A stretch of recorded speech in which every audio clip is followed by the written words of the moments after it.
ملحدین یہ اعتراض کرتے ہیں کہ مرد کو جنت میں حوریں ملیں گی تو عورت کو کیا ملے گا۔ عصر حاضر کا سب سے پسندیدہ موضوع صنفی امتیاز ہے، اور ایسے سوالات اسی لیے زیادہ مقبول ہو جاتے ہیں کہ ان میں اسلام پر صنفی امتیاز کا الزام لگا دیا جاتا ہے۔ اس صنفی امتیاز کی بنیاد مغربی تصور مساوات پر ہے، جبکہ اس کے برعکس اسلام دین فطرت ہے، اور اسلام مرد و عورت کے مابین مساوات نہیں بلکہ عدل پر یقین رکھتا ہے۔ مرد و عورت کی ذہنی و جسمانی ساخت اور فطری تقاضوں میں زمین و آسمان کا فرق ہے۔ اب چاہے کوئی اسے تسلیم کرے یا نہ کرے، یہ ایک آفاقی سچائی ہے جسے بدلا نہیں جا سکتا۔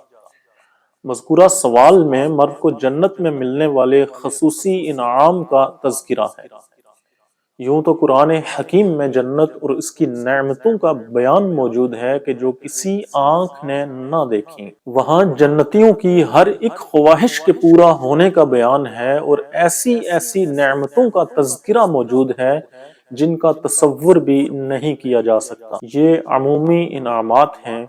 اس کے علاوہ مرد و عورت کے فطری تقاضوں کو مد نظر رکھتے ہوئے کچھ خصوصی انعامات بھی ہیں۔ مرد کی یہ فطرت ہے کہ وہ ایک سے زائد عورتوں کی خواہش رکھتا ہے۔ یاد رہے کہ فطرت وہ نہیں ہوتی جو کسی مخصوص خطے کے مخصوص حالات کے تحت پروان چڑھ جائے، بلکہ فطرت وہ ہوتی ہے جو شرق و غرب کے انسانوں میں یکساں طور پر پائی جائے۔ یہ ایک بدیہی امر ہے، مشاہداتی امر ہے، اور اس کا کوئی انکار نہیں کر سکتا۔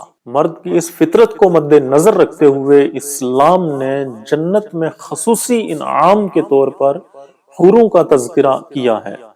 اب اسے صنفی برابری کے مخالف جانتے ہوئے یہ اعتراض اٹھایا جاتا ہے کہ عورت کو جنت میں کیا ملے گا۔ اس سوال کے پس منظر میں وہ مکروہ خیال پایا جاتا ہے جسے زبان پر لانا کوئی سلیم الفطرت شخص گوارا نہیں کر سکتا۔ عورت کی فطرت میں ایک سے زائد مردوں سے تعلقات قائم کرنے کی خواہش وجود ہی نہیں رکھتی۔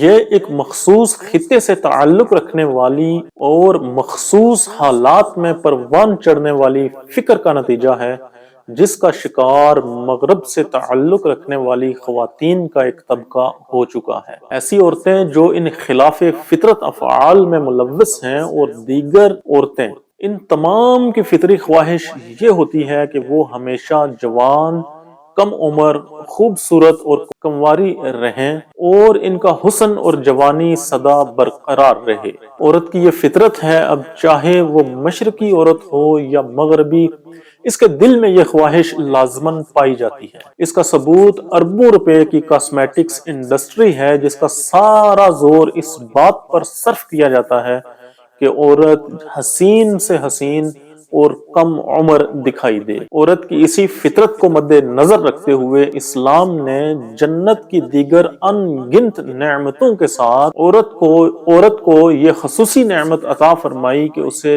نئے سرے سے پیدا کیا جائے گا، اور وہ کم عمر، جوان اور حسین ہوگی اور ہمیشہ باقرہ رہے گی۔ اس کے علاوہ عورت کی ایک خواہش، ایک فطری خواہش، گھر پر حاکمیت کی بھی ہے، جہاں وہ بلا شرکت غیر حاکمیت کر سکے۔ عورت کی اسی فطرت کو مد نظر رکھتے ہوئے عورت کو جنت کی حوروں کی سردار بھی بنایا جائے گا۔ ان انعامات کا تذکرہ سورۃ الواقعہ کی آیات 35 سے لے کر 38 میں موجود ہے۔ بس مرد و عورت دونوں کی مخصوص فطرت کو مد نظر رکھتے ہوئے اسلام نے ان کے لیے خصوصی انعامات کا تذکرہ کیا ہے، اور یہ دونوں انعامات ان کے فطری تقاضوں کے عین مطابق ہیں۔ اگر جنت میں مرد کو اس کے فطری تقاضے کے مطابق حوریں ملیں گی، تو عورت کو بھی اس کے فطری تقاضے کے مطابق ہمیشہ کی جوانی، سدا بہار حسن و